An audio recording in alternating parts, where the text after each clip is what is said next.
చూడండి, రోమిలకు రాసిన పత్రిక 4వ అధ్యాయం 25వ వచనం. Romans chapter 4 verse 21. రోమిలకు రాసిన పత్రిక 4వ అధ్యాయము 21వ వచనం. Romans chapter 4 verse 21.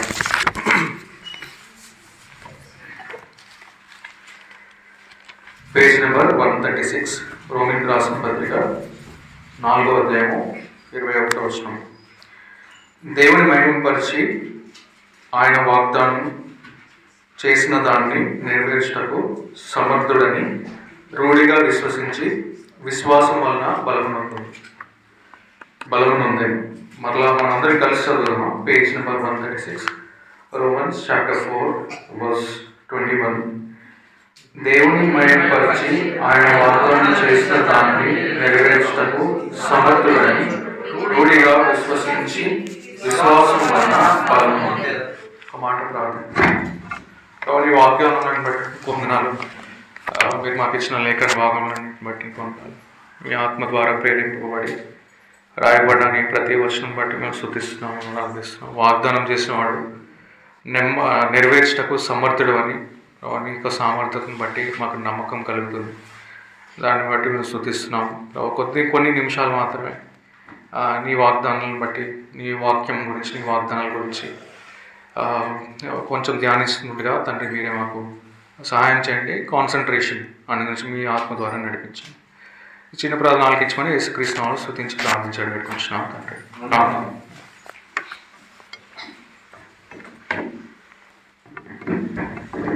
వాగ్దానం అంటే జనరల్ టర్మ్స్లో మనం రోజు మన జీవితంలో కూడా చాలా వాగ్దానాలు చేస్తూ ఉంటాం. కరెన్సీ నోట్ ఉంది కదండి, కరెన్సీ నోట్ అంటే 10 రూపాయల కాగితం, 20 రూపాయల కాగితం, 50 rupee notes, 100 rupee note, 200 rupee note. అది కూడా మీరు యాక్చువల్ టర్మ్స్లో, ఫైనాన్షియల్ టర్మ్స్లో చదివితే అదొక వాగ్దానం. ఏంటి వాగ్దానం? ఈ 10 రూపాయల నోటు నేను వేరే వాళ్ళకి తీసుకువెళ్ళి ఇస్తే దీనికి ఆయన రిటర్న్ నాకు ఇస్తాడు, దీనికి విలువ కడతాడు అని సైన్ కూడా ఉంటుంది. మీరు చూసినట్లయితే 10 రూపీ నోట్ కానీ 20 రూపీ నోట్ కానీ ఐ థింక్ గవర్నర్ యొక్క సైన్ ఉంటుంది అనుకుంటా ప్రతి కరెన్సీ నోట్ మీద. ఓకే, దాన్ని బేర్లెస్ చెక్ అంటారు అనుకుంటా దాన్ని. ఓకే, సో అది వాగ్దానం అన్నమాట. అంటే 10 రూపాయలు ఈ పేపర్ని ఇస్తే మీరు వేరే వాళ్ళ దగ్గరికి వెళ్తే వాళ్ళు దానికి విలువ చెల్లించరు అనమాట. కానీ కరెన్సీ నోట్ మాత్రమే విలువ ఉంటుంది, ఎందుకంటే అదొక ప్రామిసరీ వాగ్దానం అనమాట. అదొక చెక్ ఇన్స్ట్రుమెంట్ అంటారు ఒకటి ఫైనాన్షియల్ టర్మ్స్లో చదివితే. అలా మనకి చాలా వాగ్దానాలు ఉంటాయి మనం డైలీ లైఫ్లో. ప్రామిసరీ నోట్ అని ఒకటి ఉంటుంది. మీరు ఇల్లు ఏమైనా కొన్నప్పుడు లింక్ డాక్యుమెంట్స్ అని, బాండ్ పేపర్ అని ఇట్లా ఉంటాయి కదా, ఇవన్నీ వాగ్దానాలు అనమాట. అర్థమైంది? ఇవి డైలీ లైఫ్. మీరు మీ పిల్లలు కూడా, నువ్వు 10th మంచి ఫస్ట్ క్లాస్లో పాస్ అయితే నీకు నేను సైకిల్ కొనిస్తా అని పేరెంట్స్ కూడా వాగ్దానాలు ఇస్తారు కదా. ఇవన్నీ మనం ఇచ్చే వాగ్దానం. మనం డైలీ లైఫ్లో కూడా ఇట్లా చాలా జరుగుతూ ఉంటాయి అన్నమాట, లావాదేవీలు, బార్టర్ సిస్టమ్. సో ఇవన్నీ వాగ్దానం మీద, నమ్మకం మీద కొన్ని బేస్ అయి ఉంటాయి అన్నమాట. కానీ ఇక్కడ రోమిలకు రాసిన పత్రిక 4వ అధ్యాయం 21వ వచనం మనం చూసినట్లయితే, ఇది మనం కొంతమంది చీటీలు కూడా వేస్తారు కదా, చీటీలు వేస్తారు కదా, అంటే mutual fund type, chit funds type. డబ్బులు నెలకి 5,000, 20,000, 10,000 వాళ్ళు కడుతూ ఉంటారు. ఒక 20 months కడితే ఒక అమౌంట్, బల్క్ అమౌంట్ ఇస్తారు కదా. అది వేసేటప్పుడు అవతల వ్యక్తి ఎలాంటి వాడు, నమ్మకస్తుడా కాదని చూస్తామా? చూసి నమ్మకం కుదిరితేనే, చీట్ చేసేవాడు కాదు, మోసగాడు కాదు అని తెలిస్తేనే మనం వాళ్ళ దగ్గర అట్లాంటివి వేస్తాం మ్యూచువల్ ఫండ్స్. ఎందుకంటే మనం వాగ్దానం చేసేటప్పుడు 2 parties ఉంటాయన్నమాట, ఇచ్చే ఆయన, పుచ్చుకునే ఆయన. ఈ 2 parties ఉంటాయన్నమాట. అవతల వ్యక్తి మీద నమ్మకం కుదిరినప్పుడే మనం వాగ్దానాలు బలం ఉంటుంది అన్నమాట, దాని మీద నమ్మకం ఉంటుంది. రోమా 4:21 మనం చూసాం కదా, వాగ్దానం చేసిన వాడు ఎలాంటి వాడు అంటే, చేసిన దానిని, ఆయన వాగ్దానం చేసిన దానిని నెరవేర్చుటకు సమర్థుడని రూఢిగా విశ్వసించి విశ్వాసం వలన బలం పొందాడు. బైబిల్ గ్రంథంలో కొన్ని వేల వాగ్దానాలు ఉన్నాయి, కొన్ని వేల వాగ్దానాలు, చాలా వాగ్దానాలు. నాకు ఎగ్జాక్ట్ నెంబర్ గుర్తులేదు, చాలా వాగ్దానాలు ఉన్నాయంట. ఇవి ఎలాంటివి అంటే చెక్ లాగా అనమాట. మనకి ఇవన్నీ ఫ్రీగా ఇచ్చాడు దేవుడు. మనము వాటిని ఉపయోగించుకోవాలి. మన సైడ్ అనమాట. మనం దాన్ని తీసుకెళ్ళి ప్రభువా నీ వాగ్దానం ఇచ్చావు, ఒక వ్యక్తి నేను నీకు 10వ తారీఖు దాటిన తర్వాత నేను నీకు 500 రిటర్న్ ఇచ్చేస్తాను అని మనం మాట చెప్పాడు అనుకోండి. ఆ మాటను బేస్ చేసుకుని 10వ తారీఖు తర్వాత మనం వెళ్ళి నువ్వు చెప్పావు కదా 10 తర్వాత నాకు 500 కానీ 1000 రూపాయలు కానీ ఇస్తా అని నువ్వు ఒప్పుకున్నావు కదా అని అడగడానికి ఒక పిల్లర్ ఆధారం దొరుకుతుంది అన్నమాట వాగ్దానాల ద్వారా. ఇలాగే దేవుడు కూడా మనకి వాగ్దానాలు ఇచ్చాడు కదా, వీటిని అన్నిటి ఈరోజు మనం ఒకటే తీసుకుంటాం వాగ్దానాలు, కానీ మనం బైబిల్ గ్రంథంలో చాలా వాగ్దానాలు క్లెయిమ్ చేయవచ్చు అన్నమాట. వాటిని అడిగి పొందుకోవచ్చు. జస్ట్ బ్యాంక్ దగ్గరికి వెళ్ళి మీరు చెక్, ఖాళీ చెక్ ఇస్తే ఎవరైనా వాళ్ళ సైన్ పెట్టిస్తే మీరు వెళ్ళి అడిగితే చాలు, ఎన్ని లక్షలైనా తీసుకోవచ్చు, ఎన్ని కోట్లైనా, ఎంటీ చెక్ అయితే. ఓకే, సో అలాగే బైబిల్ గ్రంథంలో కొన్ని వేల వాగ్దానాలు ఇవన్నీ తీసుకోవచ్చు, కానీ ఇది నాన్న మనం ఒక వాగ్దానాన్ని, కనీసం ఒక వాగ్దానాన్ని మనం తీసుకుంటున్నాం. ఈ సంవత్సరం అంతటి కోసం మనం వాగ్దానాన్ని తీసుకుంటున్నాం. ఓకే, సో ఈ వాగ్దానాల గురించి బైబిల్ గ్రంథంలో కొన్ని వాక్యాలు ఉన్నాయి. 2 వాక్యాలు మెయిన్ వాక్యాలు చూడండి. కొరింథీయులకు రాసిన 2వ పత్రిక, కొరింథీయులకు రాసిన 2వ పత్రిక 1వ అధ్యాయం, 2 Corinthians చాప్టర్ 1 వర్స్ 20-21 చదువుదాం. కొరింథీయులకు రాసిన 2వ పత్రిక 1వ అధ్యాయము 20-21 వచనం. ఒక 10-15 మినిట్స్లో క్లోజ్ చేసుకుందాం. First 2 Corinthians chapter 1 verse 20. దేవుని వాగ్దానములు ఎన్ని అయినను అన్నియు క్రీస్తునందు అవునన్నట్టుగానే ఉన్నవి కనుక మన ద్వారా దేవునికి మహిమ కలుగుటకై అవి ఆయన వలన నిశ్చయములై ఉన్నవి. ఈ వాగ్దానాల గురించి ఇక్కడ రాయబడింది, మంచి స్పష్టంగా క్లియర్గా ఇక్కడ రాయబడింది అన్నమాట. దేవుని వాగ్దానాలు ఎన్ని ఉన్నా సరే, ఎన్ని వేలు ఉన్నా సరే, ఎన్ని వందలు ఉన్నా సరే, ఎన్ని 10ల సంఖ్యలో ఉన్నా సరే, అవన్నీ క్రీస్తునందు అవునన్నట్టుగా ఉన్నాయన్నమాట. ఇంగ్లీష్లో చదువుతారు కదా, ఆమేన్ అన్నమాట. అవును అంటే ఆమేన్ అంటే అవును, సఫలం అవును కాక, అలాగ జరుగును కాకని ఆమేన్. వాగ్దానాలన్నీ ఆమేన్ అన్నట్టుగా ఉన్నాయన్నమాట. అవును మాట, ట్రూ మాట, ఎస్ మాట. బూలియన్లో 1 మాట. ఇది వాగ్దానాలన్నీ అవును. ఇవన్నీ ఎందుకు వాగ్దానాలన్నీ ఎందుకంటే మన ద్వారా దేవునికి మహిమ కలగడానికి ఆయన వలన నిశ్చయములైనవని రాయబడుతుంది. కింద నెంబర్ 2 అని పిలిచి కింద ఆమేన్ అని ఉన్నాయన్నమాట. వాగ్దానాలు ఎందుకోసం అంటే మన ద్వారా దేవుడికి మహిమ కలగడానికి. ఈ వాగ్దానాలు నెరవేరినప్పుడు దేవుడికి మహిమ వస్తుందన్నమాట. వాగ్దానాలు మనం క్లెయిమ్ చేసి పొందుకున్నప్పుడు ఎవరైతే మనకి ఆశీర్వాదం ఇస్తున్నారో, ఎవరైతే దాన్ని నెరవేరుస్తున్నారో ఆ వ్యక్తికి, ఆయనకి ఘనత అన్నమాట. ఈ వాగ్దానం వల్ల ఆయనకి ఘనత. సో ఇవన్నీ అవును ఆమేన్ అన్నట్టుగా ఉన్నాయి, ప్లస్ వీటి ద్వారా దేవునికి మహిమ కలుగుతుంది అని రాయబడింది. ఇది మెయిన్ వచనం అన్నమాట. వాగ్దానాల గురించి బైబిల్ గ్రంథంలో రాసిన మెయిన్ వచనం. ఇంకో వాక్యం చూద్దాము. ఐ థింక్ పేతురు అనుకుంటా. పేతురు రాసిన 2వ పత్రిక, పేతురు రాసిన 2వ ఇంకో ఇంపార్టెంట్ వర్స్ అన్నమాట బైబిల్ గ్రంథంలో వాగ్దానం గురించి. పేతురు రాసిన 2వ పత్రిక 1వ అధ్యాయము, పేతురు రాసిన 2వ పత్రిక 1వ అధ్యాయము 4వ వచనం, పేజ్ నెంబర్ 218.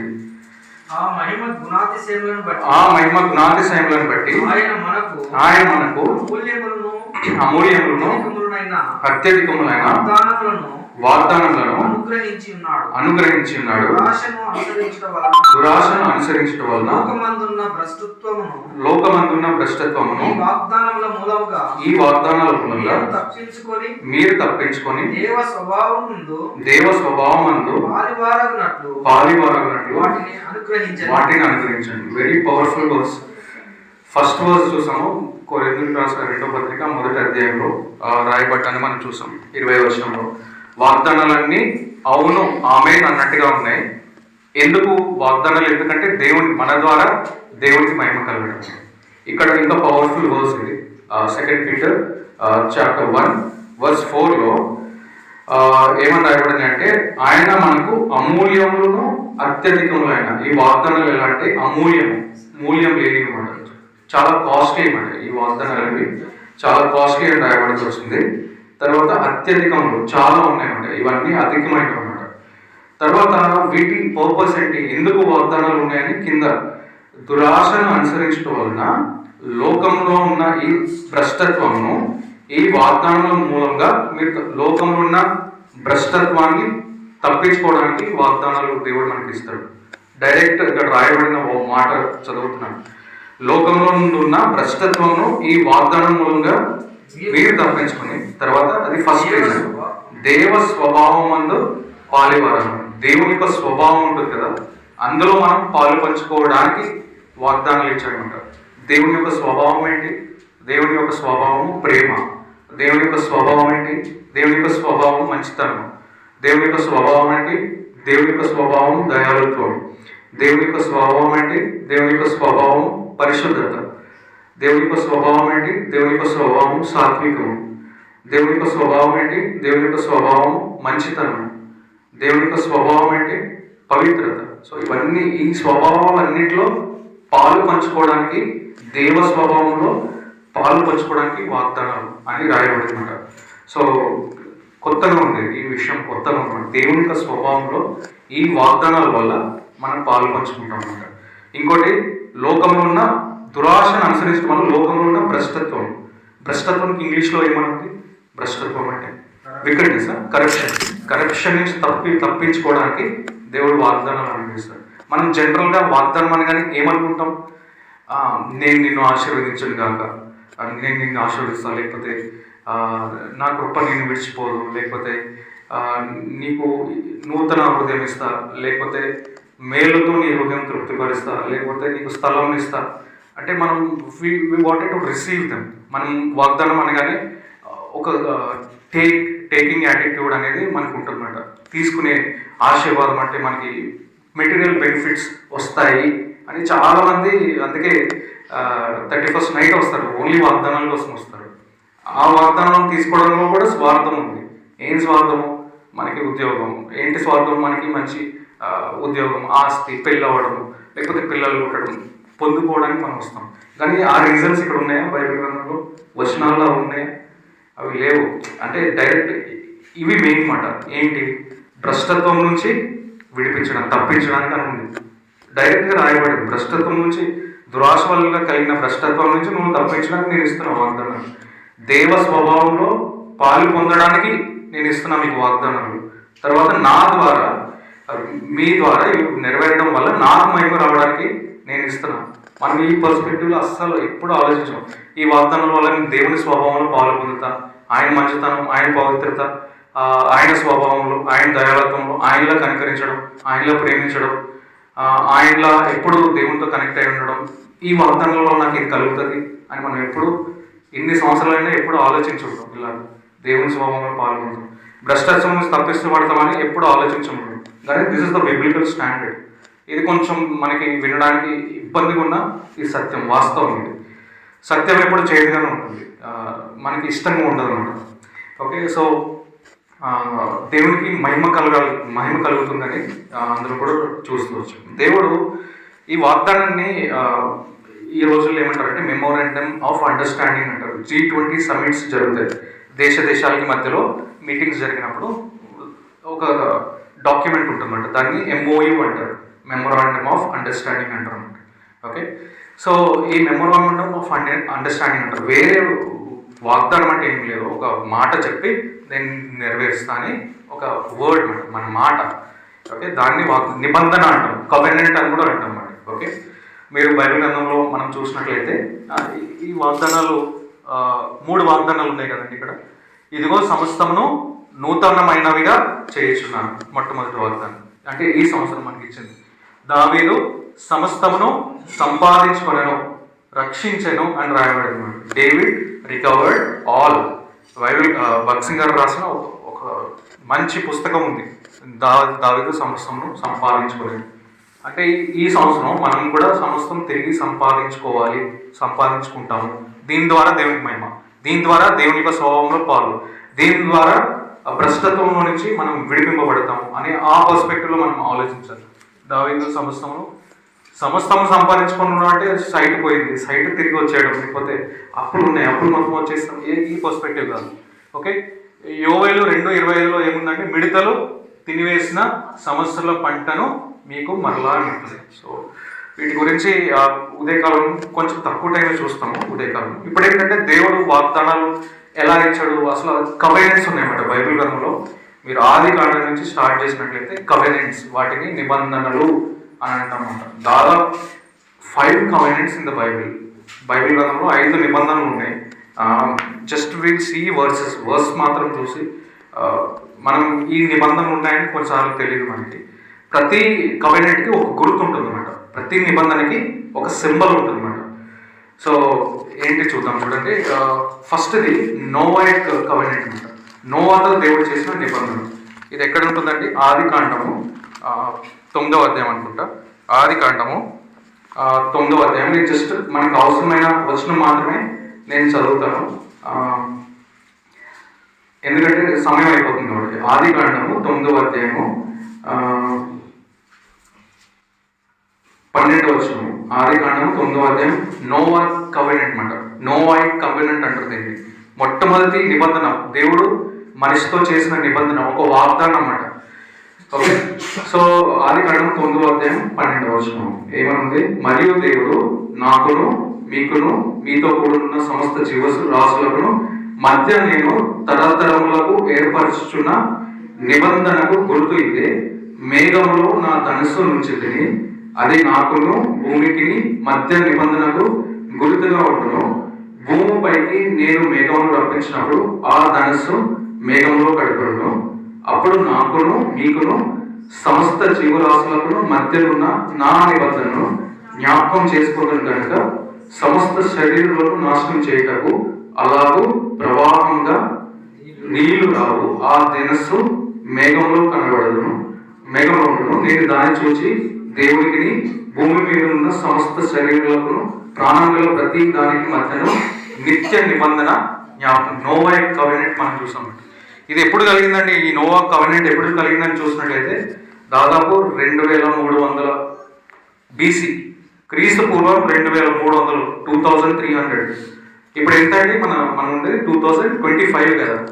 2300 ప్లస్ 2025 ఎంత? దాదాపు 4300 సంవత్సరాల క్రితం చెప్పాడు, నిబంధన చేశాడు. మళ్ళా భూమి మీద ఇటువంటి జల ప్రవాహం రాదు అని గుర్తు పెట్టాడు. ఆ గుర్తు ఏంటంటే ఇంగ్లీష్లో ఏమంటాం? రెయిన్బో మనకి కనిపిస్తుందా ఎప్పుడన్నా? ఎప్పుడు చేశాడు నిబంధన? దాదాపు 4300 సంవత్సరాలు క్రితం చేసిన నిబంధన ఇప్పటి వరకు నడుస్తుందా? వాగ్దానం చేసిన వాడు నమ్మదగిన వాడే కాదు. అలా ఉంటాయి దేవుడిచ్చే వాగ్దానం. 4300 సంవత్సరాల క్రితం చేసింది కూడా ఇప్పటికి కూడా నడుస్తుంది. గుర్తు ఫస్ట్ నిబంధన నోవాయిక్ కవెనెంట్కి గుర్తు ఏంటంటే రెయిన్బో, ఇంద్రధనస్సు కనిపిస్తుంది కదా. సో జస్ట్ చూసాం, ఇంకా డీప్గా వెళ్ళట్లేదు దీంట్లో. రెండవ నిబంధన చూద్దాము. చూడండి, నిర్గమాకాండం మనందరికి తెలుసు. దీన్ని మోజాయిక్ కవెనెంట్ అంటారు అనమాట. అంటే మోషేతో చేసిన నిబంధన. మోజాయిక్ కవెనెంట్ మనకి ఎగ్జాక్ట్ వచనం కావాలంటే చూడండి, 31వ అధ్యాయము నిర్గమాకాండం 31వ అధ్యాయము 13వ వచనం. 31:13 నిర్గమాకాండం 31వ అధ్యాయం 13వ వచనం. మరియు యెహోవా మోషేతో ఇట్లా నేను నీవు ఇశ్రాయేలీయులతో నిజంగా మీరు నేను నియమించిన విశ్రాంతి దినములను ఆచరింపవలను, మిమ్మల్ని పరిశుద్ధపరచు యెహోవాను నేనే అని తెలుసుకున్నట్లు ఇది మీ తరతరములకు నాకును మీకు గుర్తును. కావున మీరు విశ్రాంతి దినము నాచరింపవలను, నిశ్చయంగా మీకు పరిశుద్ధము, దానిని అపవిత్రపరచువాడు తన ప్రజలలో నుండి కొట్టివేయబడు. ఇక్కడ ఒక గుర్తు కనిపిస్తుంది ఏంటంటే విశ్రాంతి దినము. ఇది ఎవరితో చేశాడు? మోషేతో చేశాడు. ఇక్కడ మనం అసలు ఏంటి నిబంధన అనేది ఇక్కడ రాయబడలేదు. ఇక్కడ ఓన్లీ గుర్తు గురించి రాయబడింది. గుర్తు ఏంటంటే విశ్రాంతి దినము. దీన్ని సబ్బాతు అంటారు అన్నమాట. సబ్బాతు ఆచరిస్తారన్నమాట. మోషేకి ఇచ్చిన నిబంధన ఏంటంటే 10 ఆజ్ఞలు ఇచ్చాడు దేవుడు. 19 నుంచి 31 అధ్యాయుల మధ్యలో ఉంటుందన్నమాట. ఏమేమి ఇచ్చాడు, ఏంటి నిబంధన అనేది. 10 ఆజ్ఞలు ఎవరైనా చెప్పగలరండి? నీ దేవుడైన యెహోవానే నేనే తప్ప వేరొక దేవుడు నీకు ఉండకూడదు. పైన ఆకాశం అంది కానీ, కింద భూమి అంది కానీ, భూమి కింద నీళ్ళే అంది కానీ, ఏ రూపంలో అయినా నువ్వు చేసుకోకూడదు. వేటికి నువ్వు మొక్కకూడదు, తర్వాత విశ్రాంతి దినమును పరిశుద్ధంగా ఆచరింపాలి. నీవు భూమి మీద దీర్ఘాయుష్మంతుడు ఉన్నట్టు నీ తల్లిని నీ తండ్రిని సన్మానించము, దొంగిలకూడదు, వ్యభిచరింపకూడదు, నరహత్య చేయకూడదు, నీ పొరుగువారి భార్యది ఏది ఆశింపకూడదు అని ఇట్లా ఉన్నాయి కదా. ఇది మొత్తం అలా చాలా నిబంధన ఇన్ని ఉంటాయన్నమాట. ఇవన్నీ ఉంటే అప్పుడు నేను నిన్ను స్థిరపరుస్తాను, నేను మీతో పాటు ఉంటానని ఒక నిబంధన చేస్తాడు అన్నమాట. నేను మిమ్మల్ని కనాన్లోకి నడిపిస్తాను అని ధర్మశాస్త్రాన్ని ఇచ్చాడు అన్నమాట. ధర్మశాస్త్రం పలకలు ఇచ్చారా, 10 కమాండ్మెంట్స్ ఇచ్చారా, అదొక నిబంధన అన్నమాట. దేవుడు మోషే కలుసుకున్న తర్వాత ఒక నిబంధన చేశాడు. మీరు ఇవన్నీ పాటిస్తే ద్వితీయోపదేశకాండం 28వ అధ్యాయంలో ఉంటాయి ఆశీర్వాదాలు. ఇవన్నీ పాటిస్తే ఒక అధ్యాయం మొత్తం ఆశీర్వాదాలు, ఒక అధ్యాయంలో మొత్తం ఆశీర్వాదాలు ఉంటాయి, శాపాలు కూడా ఉంటాయి అన్నమాట. అర్థమైంది? ద్వితీయోపదేశకాండం 28వ అధ్యాయంలో ఈ నిబంధన గురించి మీరు ఏంటి అని నిర్మకాండం 19వ అధ్యాయం నుంచి మీకు కనిపిస్తుంది అన్నమాట. ఇవంతా దీనికి గుర్తు పెట్టాడు. చెప్పే కదా, ప్రతి నిబంధనకు ఒక గుర్తు ఉంటుంది. ఏంటంటే అది విశ్రాంతి దినం, మోజాయిక్ కవెనెంట్ అంటే. సో మూడోది చూద్దాం. మూడవది ఆదికాండం. యాక్చువల్గా ఇది రెండవది, యాక్చువల్గా ఇది మూడవది. ఇప్పుడు చెప్పేది రెండవది. అబ్రహామిక్ కవెనెంట్ అంటారు. ఆదికాండం 17వ అబ్రహాంతో చేసిన నిబంధన. ఏంటి ఆ నిబంధన చూడండి. ఆదికాండము 17వ అధ్యాయం. జస్ట్ ఇంకా 2 ఉన్నాయి, అవి మాత్రం చూసుకుని క్లోజ్ చేసుకుని. ఇవి చాలా ఇంపార్టెంట్, ఫండమెంటల్స్ అన్నమాట. ఆదికాండం 17వ అధ్యాయం, పేజ్ నెంబర్ 11 మనకు కనిపిస్తుంది నిబంధన ఏంటి అని. 3వ వచనము. నేను ఫస్ట్ నుంచి చదువుతాను. మొదటి. అబ్రహాము 99 ఏండ్ల వాడైనప్పుడు యెహోవా అతనికి ప్రత్యక్షమై, నేను సర్వశక్తి గల దేవుడను, నా సన్నిధిలో నడుచుచు నిందారహితుడివై ఉంటుము, నాకును నీకును మధ్య నా నిబంధనను నియమించి నిన్ను అత్యధికంగా అభివృద్ధి పొందించదు. నాకును నీకును మధ్య నిబంధన ఉంటుంది. ఏంటి నిబంధన, ఏంటి మెమోరాండం ఆఫ్ అండర్స్టాండింగ్ అంటే అక్కడ నేను 3వ వచనం 4వ వచనం. అబ్రహాము సాగిలపడినగా దేవుడు అతనితో మాట్లాడి, ఇదిగో నేను నియమించిన నా నిబంధన నీతో చేసినాను, నీవు అనేక జనములకు తండ్రి వగదువు, నిన్ను అనేక జనములకు తండ్రిగా నియమించింది కనుక నీ పేరు అబ్రహాము అంటాను. తర్వాత 6వ వచనం, నీకు అత్యధికంగా సంతానాభివృద్ధి కలిగజేస్తారు, నీలోండి జనాలు వస్తారు, రాజులు నీలోండి వస్తారు, నీ తర్వాత నీ సంతానం కూడా దేవుడై ఉన్నట్లు నీకును నాకును నీ తర్వాత తరంలో సంతానం మధ్య నా నిబంధనను నిత్యమైన నిబంధన. అబ్రహాంని జనములకు తండ్రిగా చేశాడు. అర్థమైందా? ఈ లోకంలో ఉన్న జనాలు మాత్రం అబ్రహాంలో నుంచి వచ్చారని రాయండి. గుర్తు ఏంటి? గుర్తు కూడా చూద్దాం.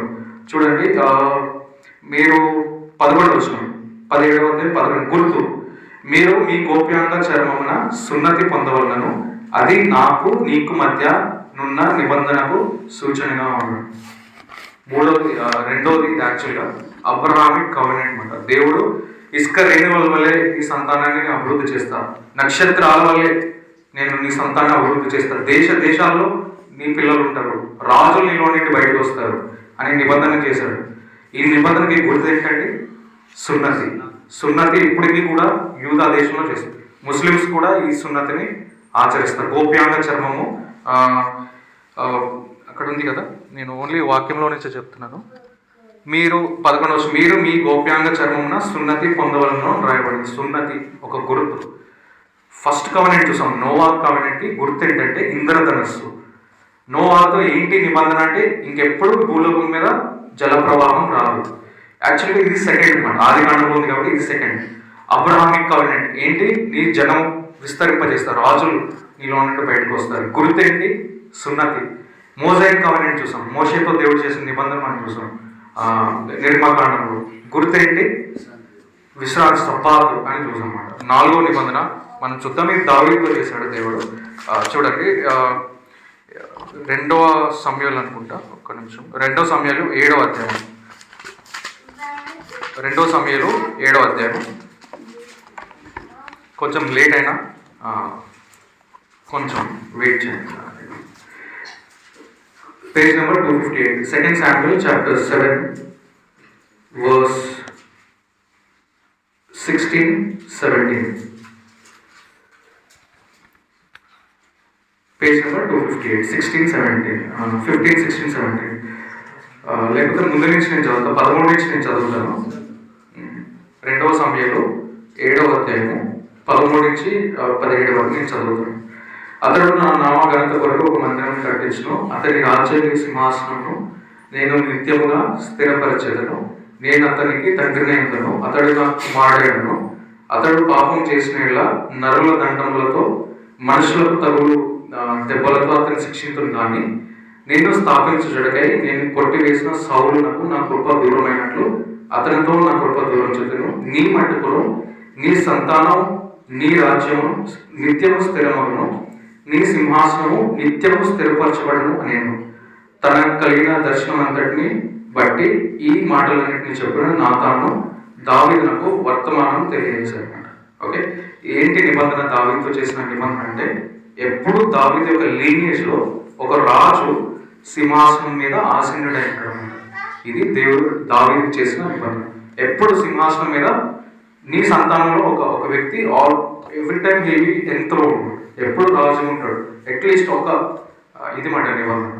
దీనికి గుర్తు ఏంటంటే సింహాసనం, ఎంథ్రోన్మెంట్ అంటారు దీని గుర్తు. డేవిడ్కి చేసిన దావీదుకి చేసిన నిబంధన. ఇంకా వేరే నిబంధనలు ఉన్నాయి, అది మనం చూడం. ఎందుకంటే ఇర్మియా గ్రంథం 31వ అధ్యాయంలో 15వ వచనం మనకు కనిపిస్తుంది, ఎహెజ్కేల్లో మనకు కనిపిస్తుంది. యెషయా 7వ అధ్యాయం, యెషయా 9వ అధ్యాయంలో మెస్సానిక్ కవెనెంట్ అంటారు అన్నమాట. అది హెబ్రీయులు రాసిన పత్రికలో నేను వాళ్ళ హృదయంలో నా వాక్యాన్ని ఉంచుతా, ధర్మ విధులను ఉంచుతా, మాంసపు గుండె రాతి గుండెని తీసివేసి మాంసపు గుండె నేను పెడతాను అని నిబంధనలు. అంటే వర్సెస్ ఎక్కువ ఉన్నాయి, టైం అయిపోయింది కానీ నేను చెప్పాను. మెస్సానిక్ కవెనెంట్ అనమాట. అది దీనికి గుర్తేంటి? ఇందాక మనం ఎందులో పాల్గొందామండి? బల్లలు కదా చదువు. 1 కొరింథియన్స్ చాప్టర్ 11 ఆ వచనం మళ్ళీ చదువుదాం. కొరింథీయులకు రాసిన మొదటి పత్రిక 11వ అధ్యాయము. ఇది కొత్త నిబంధన అని ఒకటి ఉంటుంది. ఎక్కడంటే కొరింథీయులకు రాసిన మొదటి పత్రిక 11వ అధ్యాయము. ఎన్నో వచనం? 26, 25, 25వ వచనం.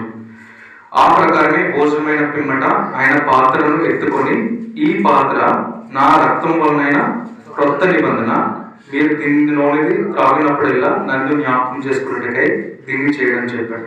ఇది మెస్సానిక్ కవెనెంట్. దీనికి గుర్తు ఏంటంటే ఇప్పుడు బల్ల తీసుకుంటున్నామంటే ఆ వాగ్దానం, ఆ కవెనెంట్ యొక్క గుర్తు ఇది. శరీరము మాంసం, మెస్సానిక్ కవెనెంట్ యొక్క నిబంధన. 5 నిబంధనలు చూసాం. నోవా యొక్క నిబంధన, నోవాతో చేసిన నిబంధన, జలప్రలయం ఎప్పటికి రాదు. గుర్తేంటి? ఇంద్రధనస్సు 4300 సంవత్సరాల క్రితం జరిగింది. ఇంకా మీరు చూసినట్లయితే ఈ అబ్రహాం అది కూడా BC 1900 BCలో జరిగింది. అది కూడా ఆల్మోస్ట్ 4000 సంవత్సరాల క్రితం. జనాలు రాజులు వస్తారు నీలోంచి, అనేకులకు నువ్వు కంట్రీకి పోతావు అని నిబంధన చేశాడు. ఇప్పటికి నెరవేరిందా లేదా? ఇస్రాయల్ దేశం మొత్తం యూదులు ఎవరి సంతానం? అబ్రహాం సంతానం. ముస్లిమ్స్ మొత్తం ఇష్మాయిల్ సంతానం అంటారు. అంటే ఈ లోకంలో ఉన్న జనం మొత్తం అబ్రహాంలో నుంచి నెరవేరిందా లేదా? వాగ్దానం చేసిన వాడు నమ్మదగిన వాడు. దానికి గుర్తేంటి? సున్నతి. 3వది చూసాం. ఏంటంటే నోవాతో నిబంధన, మోషేతో నిబంధన, మోసేక్ కమాండ్మెంట్ అంటాం. ఏంటంటే నువ్వు ఈ కట్టడలన్నీ పాటిస్తే నేను మిమ్మల్ని కనాన్లోకి తీసుకుని వస్తాను అని చెప్పాడు. కనాన్లోకి తీసుకొచ్చాడు మోషేతో. గుర్తు ఏంటంటే సబ్బాతు. 4వదిగా చూసాం. ఎవరితో? దావీదుతో నిబంధన చేశాడు. నీ కొడుకుల్లో ఎవరన్నా ఒకరు ఎప్పుడైనా సరే త్రోన్ మీద ఉంటారు అని చెప్పాడు. ఇప్పుడు ప్రపంచంలో టాప్లో ఉన్నది ఎవరు? ఇజ్రాయెల్. ఏలుతున్నారు ప్రపంచంలో, నెరవేరుస్తున్నాడు లేదు? దేవుడు నెరవేరుస్తున్నాడు. 5వదిగా చూసాం మెస్సానిక్ కవెనెంట్. ఇది నా రక్తం వల్ల, రక్తం పెట్టి కొత్త గుర్తు. శరీరము, రొట్టె, తర్వాత ద్రాక్షారసం. ఇది గుర్తు, నిబంధన ఎప్పుడో కొన్ని వేల సంవత్సరాల నుంచి ఇంకా నడుస్తుంది అనమాట. సో ఇవి నిబంధనలు. దేవుడు వాగ్దానాలన్నీ అవును ఆమేన్ అన్నట్టుగానే దాని ద్వారా మనకి దేవునికి మహిమ కలుగుతుంది. భ్రష్టత్వం నుంచి బయటకు తీసుకొస్తాడు. తర్వాత దేవత్వంలోకి మనకి పాలు పొందుతుంది అనమాట ఈ వాగ్దానాలు. సో ఇలాంటి వాగ్దానాలు మనం క్లెయిమ్ చేసుకోవాలన్నమాట. నేను ఇలా బైబిల్ అంతా మీకు చాలా వాగ్దానాలు మనం ప్రార్థన అవి పెట్టి క్లెయిమ్ చేసుకుని ప్రార్థన చేయొచ్చు అన్నమాట. కీర్తన గ్రంథం 2వ అధ్యాయం 5వ వచనం కొన్ని వాగ్దానాలు మనం ఎక్కువ వాడవలసిన వాగ్దానాలు చెప్తున్నాను. 20వ గ్రంథం 33వ అధ్యాయం 3వ వచనం. నాకు మొరపెట్టండి, నేను ఉత్తరమిస్తాను, గ్రహింపలేని గూఢమైన గొప్ప సంగతులు నేను బయలుపరుస్తా. ఇది పెట్టి అడగొచ్చు. అప్పుడు దేవుడు మనకి బయలుపరుస్తాడు గూఢమైన సంగతులు, రహస్యమైన సంగతులు. 1 యోహాను 5:14 ఆయన బట్టి మనకు కలిగిన ధైర్యం ఏదైనా ఆయన చిత్తానుసారంగా మనం ఏదైనా అడిగితే ఆయనను బట్టి మనం మనమే ఆలకిస్తాడు. ఓకే. తర్వాత కీర్తన 2వ అధ్యాయం, నన్ను అడుగుము జనములను నీకు స్వాస్థ్యంగా అనుగ్రహిస్తాను. ఎవరికైనా జ్ఞానం పొందుకుంటే నన్ను అడగండి, నేను ధారాళంగా జ్ఞానం అనుగ్రహిస్తాను. యాకోబు 1:5. సో ఇలా చాలా, నిన్ను స్వస్థపరచు యెహోవానే నేనే. నిర్గమకాండం 15వ అధ్యాయం 26వ వచనం. సో ఇలా చాలా ఉంటాయి బైబిల్. అందులో మనం పెట్టి ప్రార్థన చేస్తే, నేను ఇలా నిర్గమకాండం 2:5 మా క్లాస్మేట్స్ నిమిత్తమే ప్రార్థన చేస్తాను.